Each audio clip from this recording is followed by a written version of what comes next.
ಕನ್ನಡದ ಕಣ್ಮಣಿಗಳು ಹರಿದಾಸರು. ಸ್ನೇಹಿತರೆ, ಈ ವಿಷಯಗಳನ್ನು ನಾವು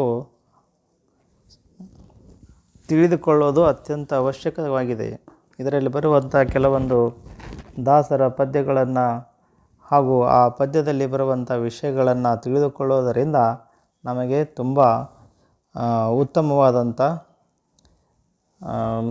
ನಡೆ, ನುಡಿ ಮತ್ತು ಆಚಾರಗಳನ್ನು ರೂಪಿಸಿಕೊಳ್ಳುತ್ತವೆ. ಮಾಧುರ್ಯ ಪ್ರತಿಮಾ ರೂಪಗಳು.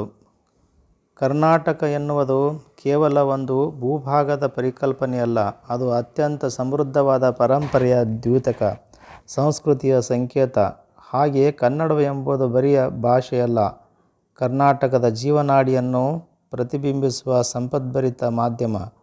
ಇಲ್ಲಿನ ಜನರ ಆಶೋತ್ತರಗಳನ್ನು, ಕನಸುಗಳನ್ನು, ಸಾಧನೆಗಳನ್ನು, ಹೃದಯವಂತಿಕೆಯನ್ನು, ಆಧ್ಯಾತ್ಮಿಕ ಗಭೀರತೆಯನ್ನು, ಶೌರ್ಯ ವೀರ್ಯೌದಾರ್ಯಗಳನ್ನು ದಾಖಲಿಸಿದ ಶಕ್ತಿಶಾಲಿ ಸಾಧನ.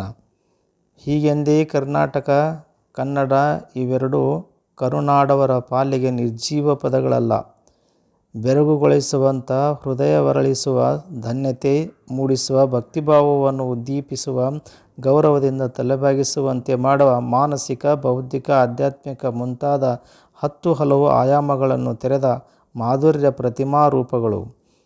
ಕನ್ನಡಿಗನೊಬ್ಬನು ತನ್ನ ಪರಂಪರೆಯ ಕೂಸು, ತನ್ನ ನೆಲದಲ್ಲಿ ಆಗಿ ಹೋದ ಧಾರ್ಮಿಕ, ರಾಜಕೀಯ, ಸಾಂಸ್ಕೃತಿಕ ಮತ್ತು ಸಾಹಿತ್ಯಿಕ ಆಂದೋಲನಗಳ ವಾರಸುದಾರ. ಹೀಗಾಗಿ ಅವನ ಲೌಕಿಕ ಮನೋಭಾವದಿಂದ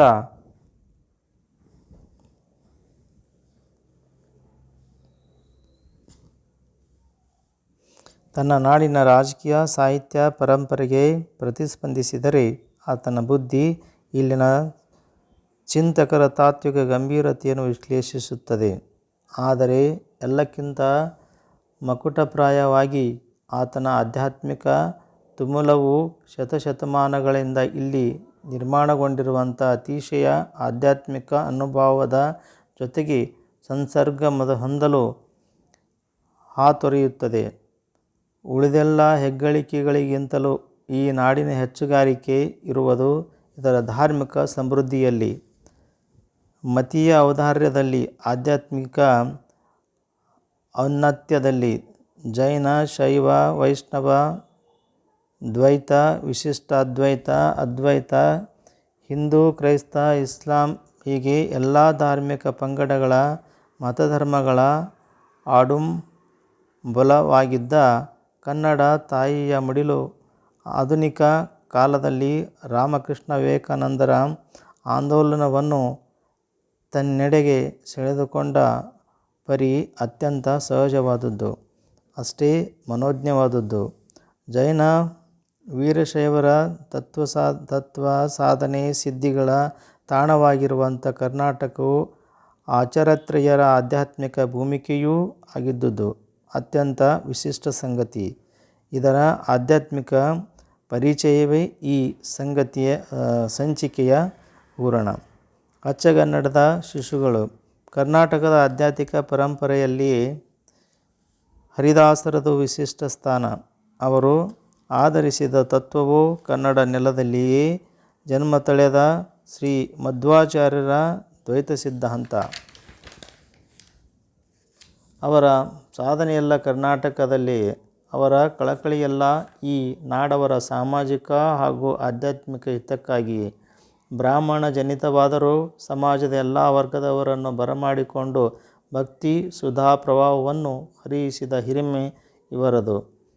ಮಾಧ್ವತತ್ವವನ್ನು ಸಾರ್ವಜನಿಕವಾದ ಭಕ್ತಿ ಆಂದೋಲನದ ಕಾಲುವೆಗಳಲ್ಲಿ ಹರಿಸಿ ಸಹಸ್ರಾರು ಶ್ರೀ ಸಾಮಾನ್ಯರ ಜೀವನಕ್ಕೆ ಸಂಜೀವಿನಿಯಾದ ಮಹಾತ್ಮರು ಈ ಹರಿದಾಸರು.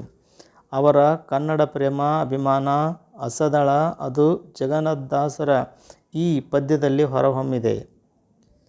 ಕೃತಿಪತಿ ಕಥಾ ನ್ವಿತವೆನಿಪ ಪ್ರಾಕೃತವೇ ತಾ ಸಂಸ್ಕೃತವೆನಿಸಿ ಸದ್ಗತಿಯನ್ನೀಯುವುದು ಭಕ್ತಿಪೂರ್ವಕ ಕೇಳಿ ಪೇಳ್ವರಿಗೆ. ಹರಿದಾಸರಲ್ಲಿ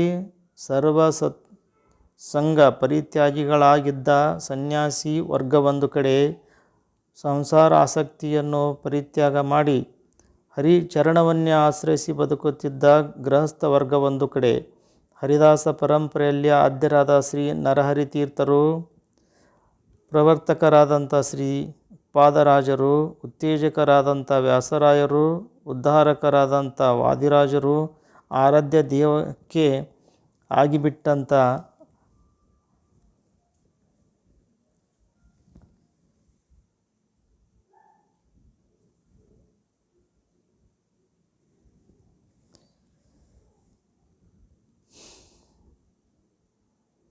ಆರ್ಯದ ದೈವವೇ ಆಗಿಬಿಟ್ಟ ಶ್ರೀ ರಾಘವೇಂದ್ರ ತೀರ್ಥರು ಮುಂತಾದ ಯತಿಶ್ರೇಷ್ಠರು ಸಂಸ್ಕೃತದಲ್ಲಿಯೂ ಉದ್ಧಾಮ ಪಂಡಿತರು.